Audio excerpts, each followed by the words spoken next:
A very good evening, ladies and gentlemen. Thank you so much for joining us. And this is Cancer and I, our monthly awareness session for the general public, speaking to you about all things cancer. And we've had an interesting number of speakers throughout the different sessions which have gone on since January. And it's always exciting to have someone speak about like a topic which we cover from time to time, but it's a really very interesting and refreshing topic, taking a different look into one of the most, I would say, devastating types of cancer hitting us today, lung cancer. And that's really because lung cancer remains a disease that is diagnosed in 95% of Malaysians at only stage 3 or stage 4. So it's a really, how to say, devastating disease, which we continue to not do so well at diagnosing early. But does this mean that this is the end? Once you come in with lung cancer and you're diagnosed at these late stages, 3 or 4, there's always this kind of concern. And that's when we've had many different experts over the past couple of months speak to you about all those different options today that are now available to treat lung cancer, to manage lung cancer. And one of the core kind of components for managing lung cancer, any cancer for that matter, is really, we come back to the first rule of whenever possible, cut it out. And the men and women wielding the sharp knives to cut out the cancer from your bodies are always our trusted surgical colleagues. And it's their extreme precision, skill, and wisdom, really, which comes from years of experience. That's what's helping and guiding them as they do the first kind of what remains still, I think, the most important mechanism in managing cancers and treating cancers, which is to cut out that mass. So this evening, ladies and gentlemen, we're very privileged and honored to be able to have with us on the show a distinguished cardiothoracic surgeon. Please allow me to welcome on all our behalves Associate Professor Dr. Sivakumar Krishnasamy. Prof, good evening. Thank you so much for joining us. Good evening, Dr. Murali. Thank you. Thank you to the National Cancer Society Malaysia for this kind invitation. Always a pleasure and a privilege, as well as an honor to have you with us, Prof. And thank you so much for taking a bit of time off. I know your schedule is really packed as well. So thank you for taking time off that. And of course, speaking to us from the Golden Gate in San Francisco. Now, it's a nice background. So Prof. Dr. Sivakumar Krishnasamy, ladies and gentlemen, is a consultant cardiothoracic surgeon. He's with University Malaya Medical Center. Prof. trained in a lot of countries, including the UK. I remember he was in certain parts of Asia as well, and he spent quite a bit of his distinguished career working within the Ministry of Health and subsequently in University Malaya Medical Center. And Prof will speak to you about that in a bit. But before, as always, when we start up the session, I always kind of like to ask this to our guests. Prof, why cardiothoracic surgery? Why not neurosurgery, or why even surgery in the first place, Prof? What drove you to this? All right. My interest in cardiothoracic surgery started relatively at quite a young age. I lost my dad to myocardial infarction, to heart attack, just 2 months before my STPM. And during that time, I realized that there's a lot of opportunities and avenues that are available to treat heart patients, but something that at that time, it didn't actually reach out to my dad. And I felt if I could have the capabilities and if God permits me to allow to help the rest, and that's where I decided on doing cardiothoracic surgery. Why not cardiology? Because I thought surgical treatment always solved the problem. Medical treatment just buys time. Not being a physician, but that was my view. And that's how I continued to pursue my interest in surgical field. And that's how I decided to become a cardiothoracic surgeon. My passion towards thoracic surgery and lung cancer came about during my training years in the UK. I was spending a fair bit of time in the UK, subspecializing in aortic surgery and thoracic surgery. And during that time, I realized that actually in thoracic surgery, in lung cancer, if patients are detected early, treated early, and even with the avenues that we have now, we actually transform their life and we give them a good chance to survive longer and even beat that stigma of stage 3, stage 4, your days are numbered. So it's not true anymore. And I realized that while I was in the UK, and then I brought back that practice to University Malaya, and we slowly started developing our practice. I mean, together with the support of our various disciplines that we have in University Malaya, with our oncology colleagues, respiratory physicians, and over the time, we have developed quite well, but of course, there's still a lot of room to improve, a lot of room to grow even better in comparison to what's available all over the world. But yes, that's been my journey actually. Right, lovely, Prof. As we kick off the series, and I'm going to turn over because, ladies and gentlemen, Prof's got so much of information to share with us tonight, and give us a lot of insight into surgical options in managing lung cancer. But first off the bat, Prof, a lot of people get confused and about this is like, why are cardiothoracic surgeons treating lung cancer? You all are supposed to be doing cardiology work, right? Why are you all treating lung cancer? Please, Prof, we need to hear this from the horse's mouth. Okay, so to be, clear about the job and duty profile of cardiothoracic surgery, from the word cardiothoracic, we actually are surgeons of the chest. And in the chest, you have got the heart and the lungs. In the past, traditionally, esophagus was included, but we don't do that anymore. That's gone under the upper GI surgeons. So under our training module, and it's a formal training module, heart and lungs are given equal importance. So cardiothoracic surgeons are the most qualified people to treat problems related to the heart and lungs. And generally, that is the practice worldwide. However, saying that, over the years, there's been a branch from general surgery moving to thoracic surgery, but that training module may or may not be the same as what we did, but we historically and classically are the people that actually treat heart and lung problems. And later on, the cardiothoracic surgeons will subspecialize into a pure thoracic surgeon if that's what they intend to do, or a pure cardiac surgeon if that's what they intend to do. But most of us still stay in practice as cardiothoracic. Like my practice is both cardiac and thoracic. Absolutely, Prof. And that's lovely. And the reason I asked that question is we get a lot of calls and queries about when somebody's diagnosed with lung cancer, they always come and they referred to a cardiothoracic colleague, and inevitably the people are like, oh no, but there's nothing wrong with my heart. I only have lung cancer. Why is the heart surgeon seeing me? So that's a misconception, ladies and gentlemen, that I hope that Prof has managed to address for us tonight.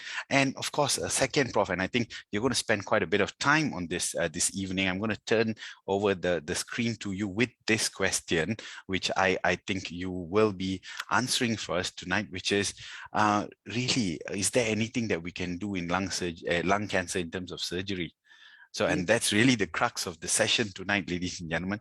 The answer to that question is what Prof is going to be sharing with us. Please allow me to let Prof share his screen and let him take us through the complex answer to answer that question. Ladies and gentlemen, Prof. Sure. Thank you, Dr. Murali. All right, just give me a second to share my screen. And right. Okay, can you see my screen? Yes, I can, Prof, and it's clear. All right, okay, good. Okay, once again, a very good evening to ladies and gentlemen, and belated Happy Deepavali to all those here who celebrated Deepavali. Thank you, Dr. Murali and Niranjani for this kind invitation. And what I'm going to talk today in Cancer and I is on lung carcinoma, current updates in screening and surgical options. So I'm a consultant cardiothoracic surgeon from University Malaya Medical Center. And the outline of my talk will include the epidemiology of lung cancer, what has been there in the early lung cancer screening studies, modern lung cancer screening studies, problems with lung cancer screening program, what can we learn from the screening trials, novel technologies that are under optimization, surgical options for lung cancer, and updates that are available in surgical technique in lung cancer itself. So just a quick run through epidemiology. I think Dr. Murali did mention a little bit of this at the initial part of his talk. And what we know from the WHO data in 2014, lung cancer still accounted about 19.1 deaths per 100,000 population in Malaysia, and that's about 3.22% of all deaths. Now, still in males, it is the commonest cancer mortality in the country, and for female, it's the second most common cancer death after breast cancer. Now, there had been 4,400 lung cancer that were diagnosed in the country in 2014, and out of which 3,240 are in males, which is the commonest cancer among the males, and 1,163 in females, which makes it the fourth commonest cancer in females. However, these numbers may change looking at the newer data that are being made available. Now, the early lung cancer screening studies dates back to the 1950s, where in the 50s, the British Medical Journal reported smoking that has been associated with lung cancer. There was a report stating that, however, it was never per se found to be the real reason for lung cancer. They only found an association with smoking and lung cancer. So the first mass screening was done in London in 1960 to 1964, where they only did chest X-ray. There were more cases detected, but there was no difference in mortality. So meaning that patients were detected at various stages, whether it's stage 1, 2, 3, or 4, but knowing that how the demographic was then, majority was detected at a later stage, so that's why there was no difference in the mortality of the patient. In the mid-1970s, NCI sponsored 3 RCTs, where there was the Mayo Lung Project, Johns Hopkins Lung Project, and the Memorial Sloan Kettering Cancer Center trial. All these combined sputum cytology and interval chest X-rays, and they only looked at active male smokers. Again, they did not find any difference in mortality. Another RCT was done in Czech Republic in the late 70s, and they were looking at 6 monthly chest X-rays and sputum cytology at 3 years interval, and they also had similar findings. Again, no survival benefit. Now, in contrast, there were 5 Japanese case control reports of 9,290 done in the early 80s, and they showed benefit from chest X-ray and sputum cytology screening for high-risk cancer cases. So all the above screening modules only showed higher detection rate with no survival benefit. Now, since then, in the late 90s and early 2000, the low-dose CT scan came about, and single breath hole scans with multi-slice and low-dose radiation has become the backbone and game changer for lung cancer screening in recent years. Now, what is there in modern lung cancer screening trials that we need to know? And based on all the issues of recent trial investigators, they have to answer 3 major questions. One is, who should be screened? How frequently these patients should be screened? And how optimal regimen of screening module that should be made available for this group of patients. Now, this is a very long list of recent lung cancer screening trials, but among the notable ones to be mentioned, which has been landmark trials in recent years, is the National Lung Cancer Screening Trial, which was done in the States. And this has basically showed that low-dose CT scan has improved lung cancer mortality-related cases by 20%. So that means there is a 20% reduction in lung cancer-related mortality cases. Then subsequently, there was the Dante trial and Nelson, which was another landmark screening trial, which basically was the birth of using volume doubling time as a modality to assess the nodules by looking at their volume rather than size, and also coming up with a screening interval of 2 years. Nelson has basically found out that they have improved 24% of lung cancer-related mortality in male patients and 33% lung cancer mortality in female patients. On the other hand, the Italian lung cancer study, which is the MILD, M-I-L-D, which was a longer study duration of more than 5 years, they found the longer the duration they follow up the patients, there was a longer survival benefit for the patients. And they found out that there was a 54% survival benefit for lung cancer patients in the MILD. Plus, in recent years, the UK lung cancer screening trial, one of the most recent trials to publish their data, was more patient-specific with their profile. And they used basically the Liverpool Lung Project version 2 questionnaire, and they basically targeted a certain cohort of risk-related population based on the Liverpool scoring module. And they also found a survival benefit for patients who are screened longer and a 30% lung cancer reduction in lung cancer related mortality. Now, the recent most screening trial that was actually launched and published after the IASLC 2020 is the TALENT trial. Now, the TALENT trial is something that was done in our neighboring country in Taiwan. It is an Asian-based trial, which basically states that Taiwan lung cancer screening for never smoker trial. Now, why this trial came about? Because in the Asian region, we actually found that there were more female patients diagnosed with lung cancer, mainly adenocarcinoma subtype.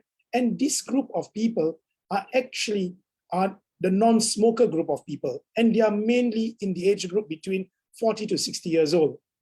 So the TALENT recruited patients between the age of 55 to 75 years, never smoker, those with a family history of passive smoking, TB, COPD, patients with cooking index of more than 110. Now, this is something very interesting in this trial because they found cooking index, a way they used to calculate in their trial design, where people are exposed to using coal to cook or those with very high fumes are associated with risk of getting lung cancer. And those not using ventilation during cooking are also patients that were found to have higher risk of getting lung cancer. There was 12,011 patients recruited for this trial between the period of February 2015 to July 2019. And a fantastic amount of detection rate was found here, where there was a 2.6% higher detection rate than the National Lung Cancer Screening Trial that was done in US, and also the Nelson, which only detected 0.9%, and the NRST only detected 1.1%. 96% of those detected of this lung cancer on the LDCT, low-dose CT scan, were presented as ground glass opacity, which basically states that these are early stage 1 lung cancers. So there goes the game changer for lung cancer screening in the Asian subpopulation. Now, what are the problems in having all these lung cancer screening program? There's always bias involved. There's the survival bias, lag time bias, length time bias, and sometimes we tend to overdiagnose these patients. The moment you find nodule, you create a panic, you create an alarm for the patient and the family. They can't sleep, they want you to remove it. Are you over-treating it? Are you under-treating it by doing repeated CT scans for the patient? By doing so many CT scans, are we giving radiation to the patient? All these are questions that we need to answer. And some of these patients do not adhere to the screening protocol. Like in NSLT, there was only a 95% adherence to protocol. Nelson's had a better 97% adhered to, but however, there was only 80% that adhered to the protocol at 5 years. Whenever you have a screening program, there's always a healthcare burden to the family and also to the country if they are going to be funded as a national screening program. Whether is it cost effective? And of course, the negative effect of screening, as I mentioned earlier, related to radiation and the adverse events on this nodule management and quality of life for the patient. Now, what can we learn from the screening trials that has come out? Now, we know from the data that was released from all these recent trials, risk-specific modules for patient recruitment are probably the way forward. One good example is the UK lung cancer screening trial, where they use the Liverpool Lung Project version 2, CT scan looking at the volume of the nodule rather than the size of the nodule, a 2-year interval protocol. Now, having a pathway for lung nodules based on local protocol is something that that particular institution has to design and develop rather than them trying to follow what's done in the West. And adaptation of all this can be seen in the guidelines in NCCN, USFP-STF, and the ACCP-ACCS guidelines.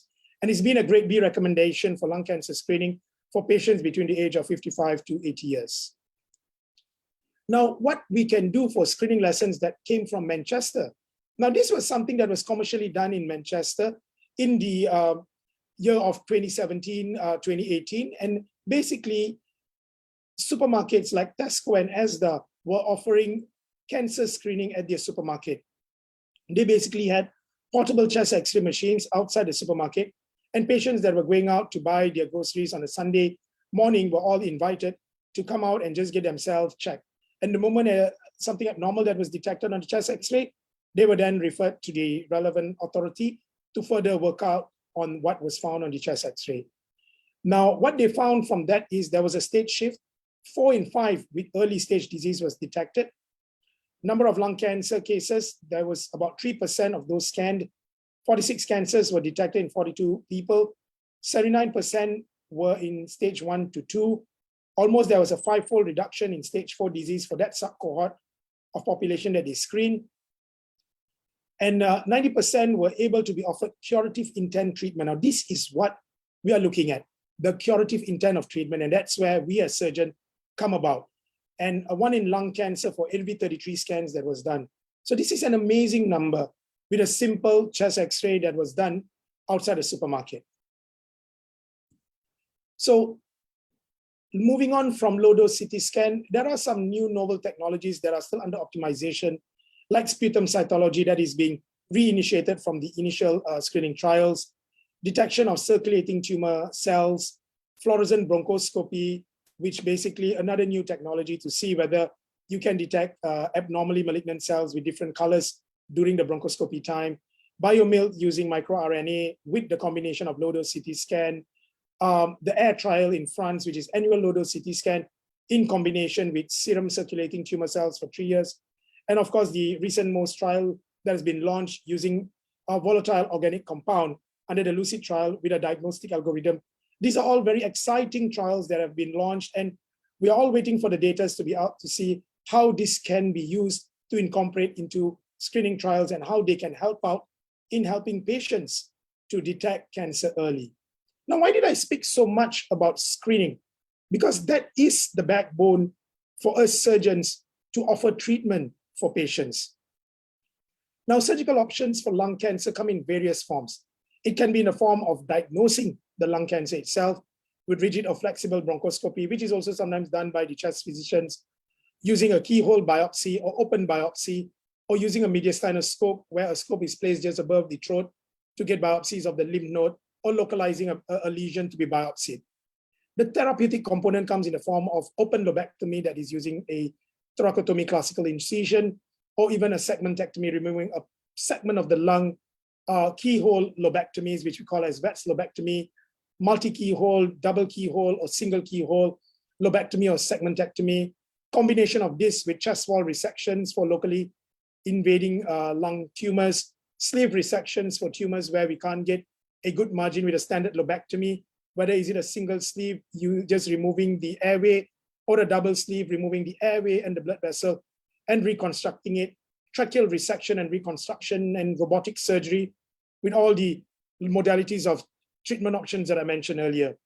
Palliative, it can be to relieve symptoms like putting in a silicone catheter in the form of indwelling pleural catheter to allow the patient to be less breathless, and this can be done through a keyhole technique. And of course, palliative tracheal stenting, basically opening the airway using laser core or any form of energy device, and placing a stent to open the airway to allow the patient to breathe better.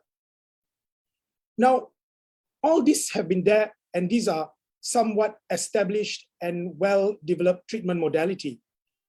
But what is there in recent times that have made surgery more and more into and incorporate into the guidelines for treatment of lung cancer is the neoadjuvant treatment. So what do you mean by neoadjuvant treatment? These are basically drugs in the form of chemo drugs or targeted therapy drugs based on the receptor presence of the lung cancer and immunotherapy drugs, which are nowadays used for lung cancers that are deemed not resectable or advanced stage lung cancers like stage 3A, 3B, or even stage 4.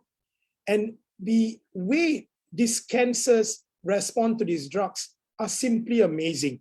The cancer basically gets downstaged, and it comes basically from a non-resectable, or basically what we deemed in the past as patients only for systemic therapy. Now they come in combination for surgical treatment. And this has given light for the patients. And that's where with the modality of treatment options that I mentioned above, patients can undergo safe surgical resection after neoadjuvant treatment, which can be in the form of chemotherapy, targeted therapy, and immunotherapy. And with the advent of keyhole surgery, patients recover remarkably well and they go home early.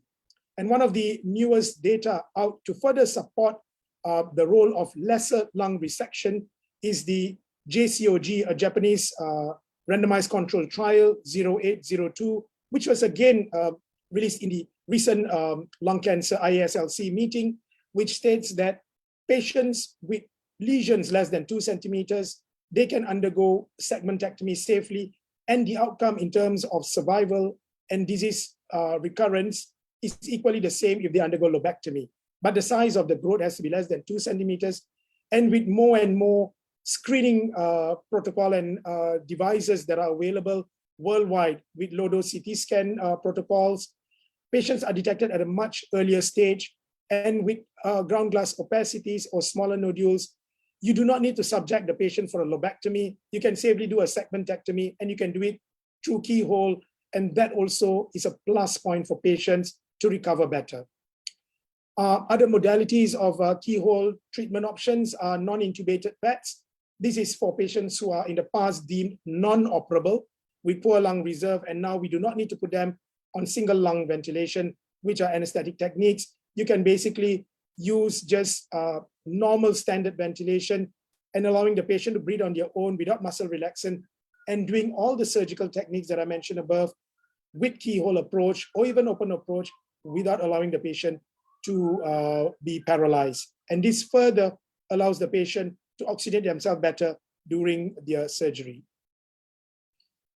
Now, these are some of the views that you get using keyhole surgery.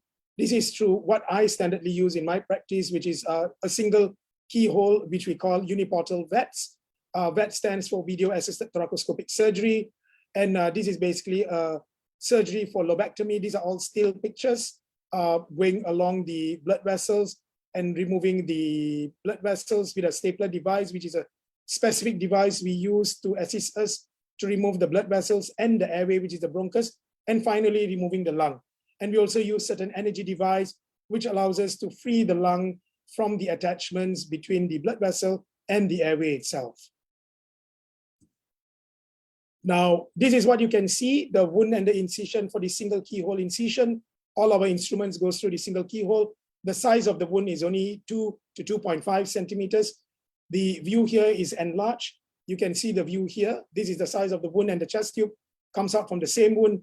Average length of hospital stay for the patients are usually 2 to 3 days. They recover well, and if they need treatment after that, in terms of adjuvant treatment, if they need chemotherapy or any subsequent treatment after this, the oncology starts the treatment early.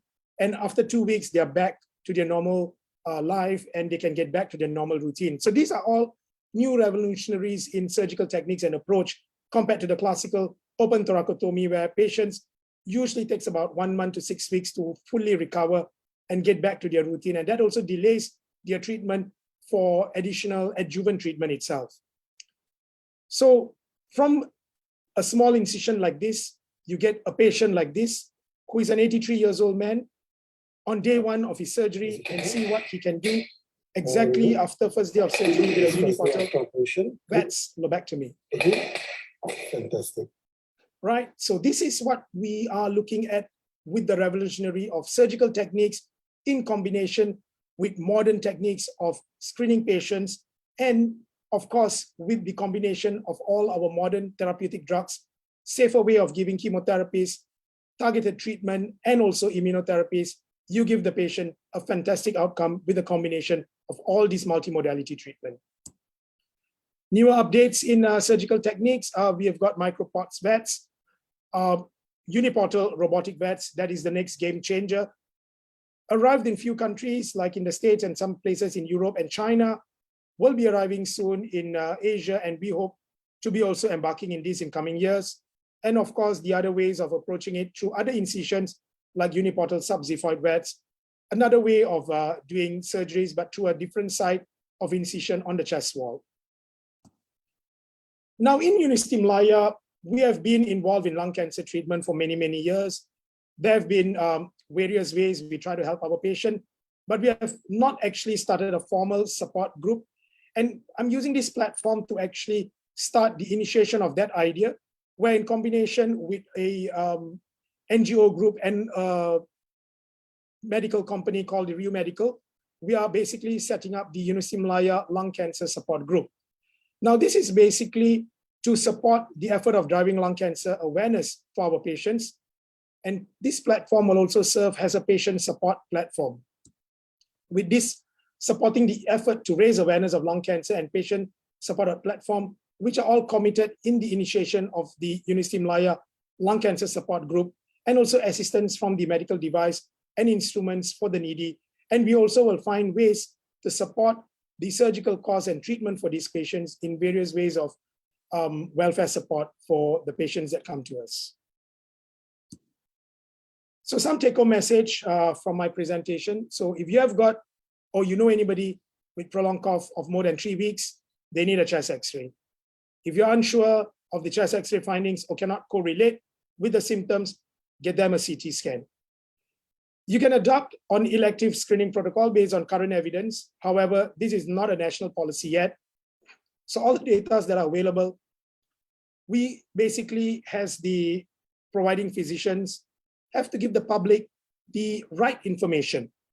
So we cannot tell you all, go and get a low-dose CT scan for everyone in the population. But high-risk population, or those that feel they are in the high-risk population, based on all the screening modules that are available, you can probably go and get yourself screened. And this is done purely as screening by invitation. We are yet to have a national policy on lung cancer screening. We hope we can drive this, and we in University Malaya, being a teaching institution, we plan to drive this, and with the support from the university, we aim and hope that we can try and see a way to start some sort of a lung cancer screening protocol, maybe at our university level for a start, and then we will see how we can push it probably at a national level. Quit smoking is the key thing. Now, being in contact with a specialist team of your local setup, and patients can be referred and can be jointly managed if you send patients to the right group of people, or you refer them to the right group of people. With that, I thank you, and thank you, Lung Cancer for National Malaysia, for your support. Thank you. Thank you so much, Prof. I think we had a very good set of insights into, I think, a lot of the new surgical techniques for lung cancer. And I think I think we've gone quite a long way into answering the kind of big question I was asking you earlier, which was really, is lung cancer something that we can treat surgically? And I think you were showing us this big kind of I think revolutionary kind of change in how we're managing lung cancer in the kind of surgical context, Prof. A couple of questions, Prof, which I think some of our colleagues have already put up from our viewers. The first question is a nice one. Prof, you were speaking about CT scans, you know, and actually how tedious a procedure is this, I think, in terms of low dose CT? How long does it take? What do I need to do? Okay, now CT scan nowadays are very widely available. Low dose CT scan, basically it uses low amount of radiation, but it is actually a very highly sensitive scan, which goes down to slicing the lungs in very small cuts, 2 to 3 millimeters cuts, which are suitable to detect nodules and looking at the lung parenchyma, which is the lung itself. Now, talking about how the process is and how easy and how basically simple for this to be done, it is basically, you just got to lie down in a very flat bed. You go down through the machine, which is called a gantry. It's a semicircle kind of a device. It takes about a good 1 to 2 minutes, and then you are done.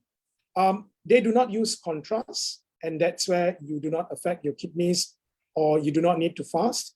It is just done to basically, like an X-ray, but a more detailed X-ray to look inside your chest, mainly to your lungs and your lung fields.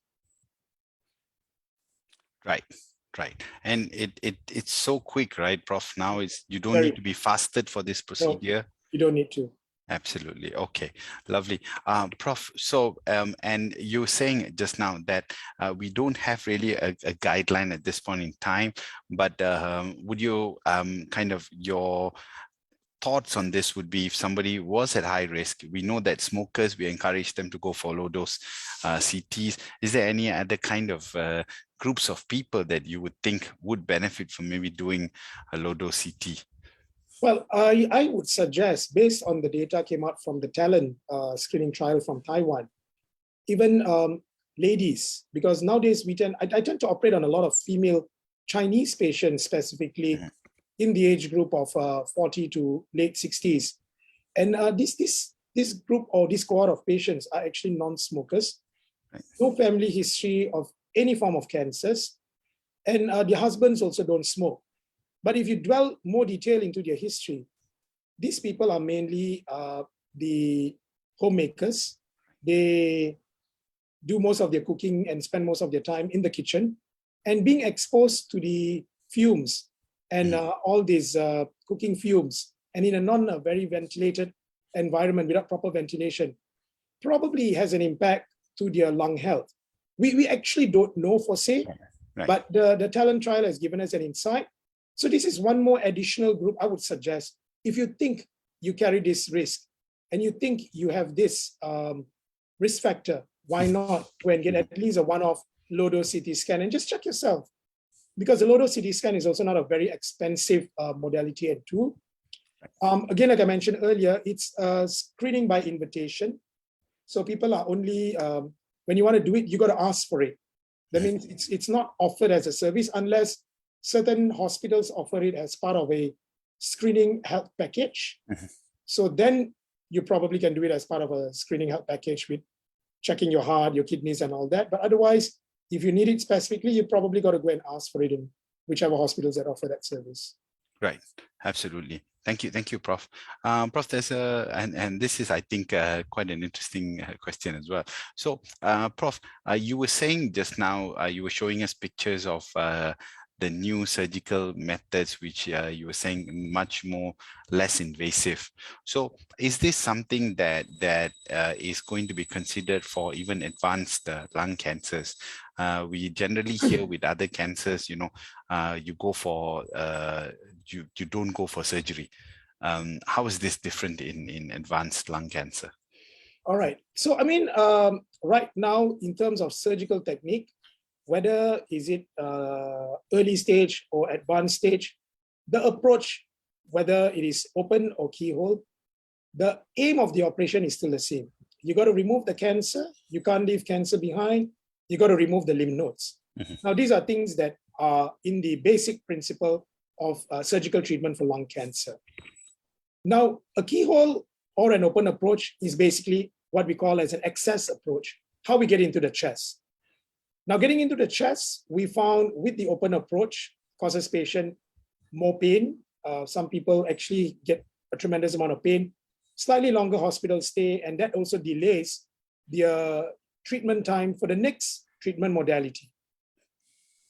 With the revolutionary of keyhole, which basically started in the mid-90s and early 2000s, where they started as 3-incision keyhole, then went on to 2-incision, and since 2010, it has gone to single keyhole technique, which is called as uniportal VETs.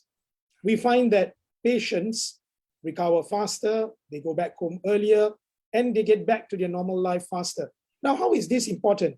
Because when the patient psychologically recovers faster, you also bring back more in terms of immune enhanced in their body. And that's where they can even fight the cancer faster and earlier. Now, a lot of this has been shown in some prelim studies looking at the release of interleukins and some of the inflammatory markers. And they found that keyhole surgeries not only have benefit in terms of cosmetic technique and also the recovery time, but also in the biochemical benefits for the patient. A lot of new data are coming out, and that will be published in coming years. Now, coming back to how we can treat this for advanced patients, the technique is still the same. We can use keyhole technique to treat for early or even locally advanced or even advanced cases, because these are all highly skilled procedures and technique we as surgeons have learned and have adopted in our practice from time to time. And as we know, surgical techniques and precision techniques evolve over time, and that's what happens to us even as surgeons. We got to keep ourselves updated and abreast with all these newer techniques and technology, and that's how we are moving. And these are things that we got to offer our patient. So with a single keyhole technique, we can do a lobectomy, we can do a sleeve lobectomy, removal of complex tumors from the chest, combination of chest wall resection with keyhole approach. So various ways. And all these does not inhibit us from treating the patient. I mean, for example, I had a patient with a stage 4 lung cancer referred to me in 2017. He had a single lesion in the brain and he had a lesion on the right upper lobe of the lung. So the neurosurgeon actually did a VP shunt for the patient first because his brain was swollen, then sent to me. I did a uniportal VATS right upper lobectomy, then went back to the neurosurgeon and did a radiosurgery for that lesion in the brain. And touch it till today, he's still alive and it's a stage 4 lung cancer, but it's a single mets to the brain. So he's in the past, we would have just regarded him off as a stage 4 and you got 6 to 9 months to live and that's it. But now with all these advanced technology and techniques we've got, patients just can be offered treatment at any stage, but they got to be deemed suitable. And the surgeons that are seeing them got to basically decide whether are these actually surgical candidates or not. Mm-hmm. Mm-hmm. And generally, a surgical candidate means someone who's younger, more fit and all that, right, Prof? Yeah, so that's where the component of operability versus resectability comes about. So what I mean by operability means someone who is fit to undergo surgery, fit to undergo removal of that portion of their lung based on their lung function test. And of course, the anesthetic is passing them off for the lung surgery itself. Resectability is a technical part where the surgeon has to look at it from the scan to see whether he can remove this tumor safely without damaging major structures in the chest or causing a major morbidity for the patient. Right. Prof, there's like another follow-up question from that is, if in stage 4 cancer, it hasn't cancer spread everywhere, then what's the point of actually doing surgery on just the lung alone? Right. Okay. So there's a lot of reviews and basically a lot of schools of thoughts, views, and reviews on this topic. But to summarize that, what we found, only patients with a single outside the chest spread, that means what we call as oligometastasis. This group of patients are slightly different than those who have spread in multiple areas. We find that if the lung cancer is a surgical removable disease and the single spread lesion also can be treated surgically or with some form of radiosurgery, then there is no harm in offering them treatment. So it's got to be a single lesion, that means a single spread. You cannot offer surgery, which is not kind and right, for a patient who has got multiple bone spread to the brain, spread to the liver, spread to the adrenals, and then you tell them that, yeah, your lung is resectable, but you have not achieved in any form of curative intent. But when you are looking at a patient with oligometastasis, there is a possibility in offering survival benefit, but we cannot say that there is a curative intent there, because we have got studies that showed that there is survival advantage in patients with oligometastasis that have benefited from surgery for the lung and for the area where they have spread. Right. Will do. Got it, Prof. There's someone who's asking, and I think this is a little incomplete. Stage 4, still can you go through surgery? Patient is age 74. That's all the question is. Right. So, I mean, yeah, we got to look at the whole data actually and the patient. So you got to see the scan. What do they mean by stage 4? Because if there's fluid in the lungs, or there's spread to the pleura, or spread to the opposite side and multiple areas, then of course he's not deemed suitable. But it's spread in a single area. Again, we got to see whether that area where it is spread, the other surgeon or the oncologist can treat it surgically or with radiation. And has this patient responded to any form of systemic therapy? I mean, even stage 4, I've had a patient stage 4 who responded well to immunotherapy, and then the disease was only confined to the lobe. And I took the patient in for a left lower lobectomy, and the disease at all the other places had disappeared. Well, these are all still very early data that we are getting with the advent of immunotherapy, because let me tell you, the targeted therapy and immunotherapy that are available nowadays are basically the game changer in lung cancer treatment and survival. Okay. So I think patients should not be denied of this combination therapy information, and they should be made aware that when the tumor is removed, they should send for all these receptor-specific markers to look for the presence of all these specific receptors and also for their targeted immunotherapy receptors. Okay. Because by doing that, then they will know whether are they candidate for this treatment, and if the disease come back, or if they are suitable during that period of treatment, they can go straight away for all this as even adjuvant treatment in combination with chemotherapy. Right. Prof, there's exactly a question speaking about this. There's this about a patient who was originally stage 1 after lobectomy, now at stage 3. And this patient is EGFR positive and on targeted therapy. The patient asks whether, is this like, what's the prognosis for people on targeted therapy who've already done a resection? Is it good long-term? Right, okay. To answer that, my honest answer is we don't know. But looking at the data and looking at what we have up to now, if they show response with the targeted therapy, then they have got a better prognosis. Duration timeline, we really don't know. But again, for targeted therapy also, I'm sure the oncologists will agree with me, they do not have a fixed duration of time. Yep. They usually continue the patient. As long as they show response and the disease disappear or is under control, they will get the patient to continue taking it. In a way, it's a form of suppressing the disease, but the disease is still there in your body. So I guess the way targeted therapy is moving nowadays is more like how we look at the way we treat diabetes. It becomes a chronic disease of how HIV is treated, where HIV used to be deemed as death sentences.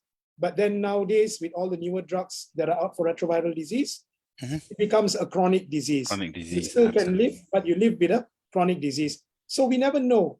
In coming years and times, lung cancer, especially the advanced ones, might be a chronic disease with all this targeted therapy and immunotherapy. But of course, we got to be cautious about the side effects of these drugs in the long-term usage. Right. And Prof, this is, I think, my kind of question, because we always get this. And you spoke to us a little bit about this, but I want to kind of get you to re-stress on this. You were saying about how targeted therapy now is a game changer, but there's still, meaning you change the game even more when you originally go in and do that surgery, right? Or you were saying earlier, when you go on targeted therapy for a while, you shrink the tumor and then you go back to surgery. Yeah. Because that really improves things either way. All right. I mean, like what you mentioned at the opening remark itself, surgery is what we call as cure. I mean, if you can do surgery, and if it is early stage lung cancer, you are talking about curing the disease. And we are trying in every way possible with all this multimodality treatment to try and offer surgery if it is deemed possible for the patient, because that basically brings down the tumor load. A very simple analogy, which I sometimes use for my patients, is like, I mean, when we watch all these alien movies and movies where you've got people invading from space and all, the big mothership, which is the mothership of all the aliens that come by, is the source where all the baby ships are later dispersed and spread all over that area. The moment you hit the mothership, destroying all these baby ships becomes very easy. So that mothership can only be destroyed if they are destroyed with a big knock, and that big knock comes with a knife, and that's through surgery. Sorry, love the analogy, Prof. Prof, there's another question. I'm sorry, we've got quite a bit of questions, Prof, for you today. No problem. Okay, lovely. Prof, this is, I think, from an early, also another survivor who's an early stage survivor. I think it was T1C, and had adenocarcinoma infiltrating the pleura. Question is, had a lobectomy, but with periodic monitoring. So I think a little bit of concern on periodic monitoring, but this is the way to go, right? With really early stage lung cancers, you cut it and then you don't even need any kind of other intervention. Is that right, Prof? Yes, that's true. And I mean, currently in our country, I don't think we have any specific regime for surveillance for these patients. But what I've done in my practice, I basically adapted my practice that I had in the UK. So after resection, I usually do for the first year 3 monthly chest X-ray. And after 6 to 9 months, we will get the patient a CT scan. or sometimes we even do a PET CT, depending on the risk profile of the patient. Then subsequently in year 2, we do a 6-monthly chest X-ray, and the end of year 2, another CT scan. And year 3, year 4, and year 5, we follow up the patients with yearly review and a yearly chest X-ray. But we tell the patient, if you get any new symptoms or you feel funny or not right, come in early, and then we get another CT scan immediately. So year 3, year 4, year 5 is more of how the patient also will monitor themselves. And at the end of year 5, if they have been disease-free, that's where I discharge my patients for my follow-up. But again, you know that lung cancer is a cancer that can come back anytime in life. So the moment they get any funny feelings or anything abnormal, they always can come back for re-evaluation of these symptoms. Right.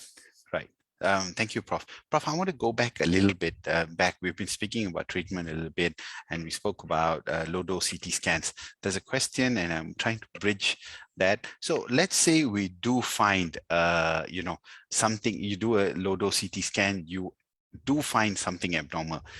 Then how do you go about getting a biopsy? Okay. Now, you see, it all depends on the type of lesion that actually presents on the scan. Now, many times, most of these lesions are actually not solid lesions yet, and they vary in different sizes. So there are protocols to actually tell you for the sizes and the appearance, how do you treat it? So lesions less than 8 millimeters, most of the time, you go for interval CT scans. It can be 6 months or 9 months, depending on your risk profile. Lesions more than 8 millimeters, then you might want to shorten that interval scan maybe to 3 monthly to look at the size or the appearance, or even go in and biopsy them. Now, biopsying them, if the lesion is not very easily accessible, there are various ways you can do it. One is by what we call localization technique. And this localization technique can be done either surgically through VETS biopsy, where we can use a localization by what we use has hook wire localization or dye localization or lipidiol localization, or even a navigational bronchoscope localization that is using a bronchoscope to localize a lesion and biopsy through that. Now, a lot of centers in China are beginning to develop these one-stop lung cancer centers where you use navigational bronchoscope, localize the nodule, biopsy them, and then they have got the pathologist in the bronchoscope room, waiting, and they read the slide immediately. The moment it's confirmed cancer, they consent the patient on the spot, take the patient to OT, and the surgeon does a formal lobectomy. Doing that same thing. So they come in, get it done, diagnose, and then off they go for surgery. So you cut down that whole waiting time period. Yes. Oh, lovely, Prof. I hopefully UM is going to go down this way, right? We hope so. We hope so. Okay, lovely. So. We really look forward to that, Prof. Okay, so another question on comparing CT scans and PET scans. I think this is so general, the question. So does both give the same result? I don't know in terms of what, Prof. So I'm just going to throw that question and hope we can answer that. CT scans and PET scans, do both of them give the same result? I think in terms of screening. Well, I think in terms of screening, PET scan is an overkill because PET scan creates a lot of anxiety. It is basically something that actually picks up activity with activity in the body. That means the radioactive sugar is picked up in areas where you either have cancer growth or even infection or even a fracture. You might just light up. And that will create a lot of unrest and anxiety for the patient. A CT scan does not give you the functional activity of a lesion, but it gives you the anatomical description of a lesion. That means what you see is what you get. Whereas a PET scan, not only what you see, what you get, it also gives you the activity. Now that activity can give you a positive and a negative outcome because, if you have got an infection, the scan is also going to light up. If you've got cancer, it's also going to light up. But once you have confirmed that lesion is cancer on a CT scan, and then you do a PET scan, now that gives you a more accurate staging. That is used more for staging modality rather than for screening modality. So right now, PET scan has never been licensed as a screening modality anywhere in the world. And I don't think it will ever be because one, it is expensive. And two, it creates a lot of, I would say, uncertainty also in the results. Absolutely. Will do. Got it, Prof. Okay, so I think one final question, Prof, on key. Oh, I'm sorry, some of the questions are just so vague. I have problems interpreting them for you. This one is on keyhole need how long term. I have no idea what this even means. Maybe they are looking at how long recovery in terms of long term. I mean, just to summarize that, average hospital stay probably between 2 to 3 days, maximum 4 days. Okay. Usually the main reason patient stays a bit longer than expected is because of their chest drain, where we need to drain out fluid, blood, and also air. So that might take a while. And of course, after that, the overall recovery time at home is usually between 10 to 14 days. And once they have recovered from that, we usually remove the sutures at the drain side, and after that, they are back to normal. Because we do not spread the ribs, so, and there is not much of other incisions. It's only one small cut of 2.5 centimeters cut on the chest wall. We go between the ribs with all the instruments between the ribs. We have got a wound protector that protects the rib and allows us to spread the ribs gently. And all the instruments are placed in it with all our specialized instruments to remove the lung. And we find patients are back on their feet within 2 weeks. Right. Some are even earlier, they're back on their feet. Absolutely. And I think, as you were saying earlier, Prof, I'm just equally as excited about how this really changes. Yeah, like that picture of the 83-year-old guy that I gave you, who did his spirometry immediately on day 1 surgery. And I discharged him on the 2nd day after his surgery.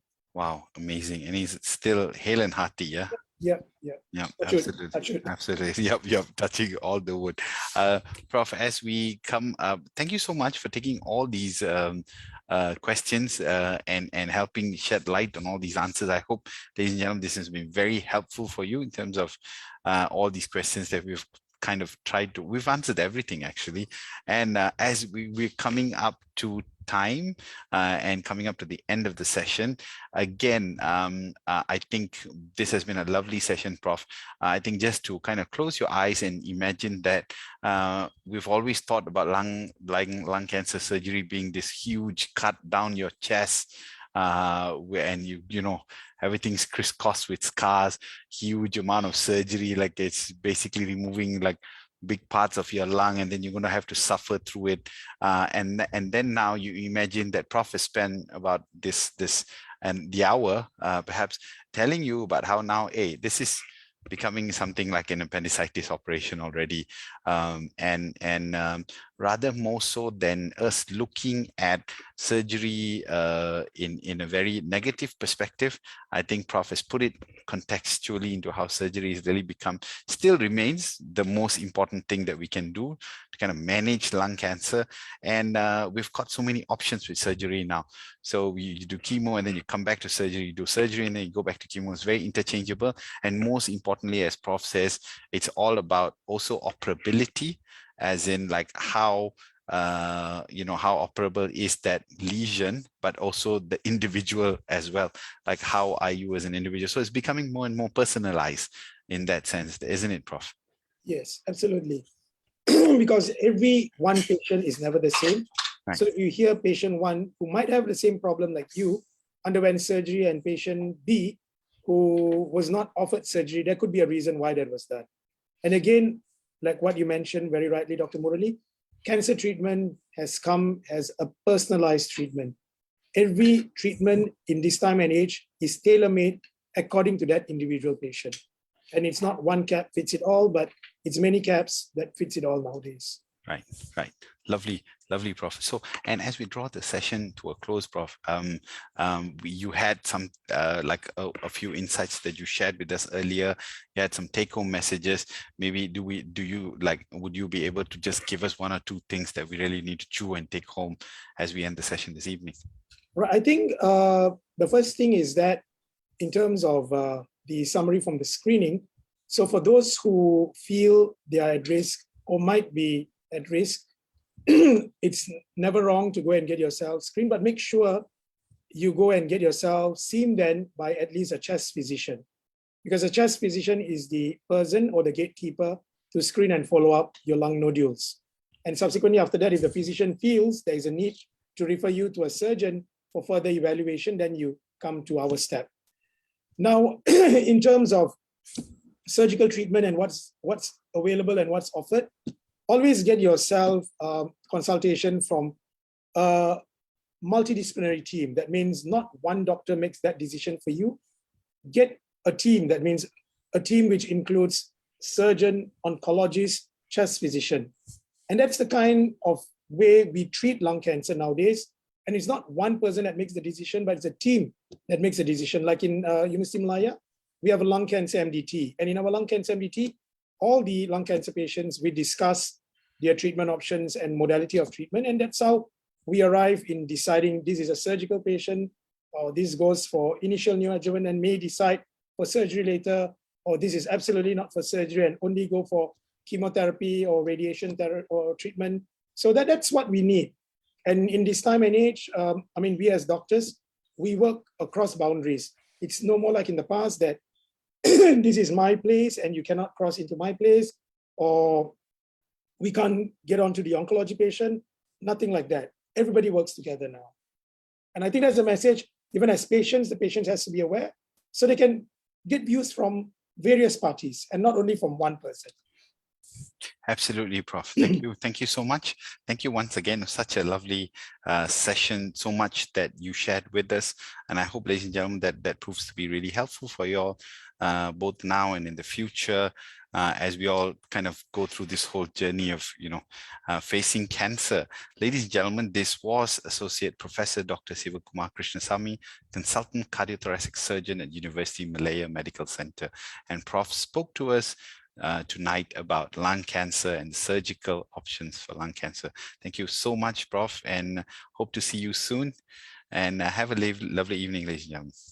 Thank you. All right. Thank you, Dr. Murali, and thank you to NCSM. Thank you very much.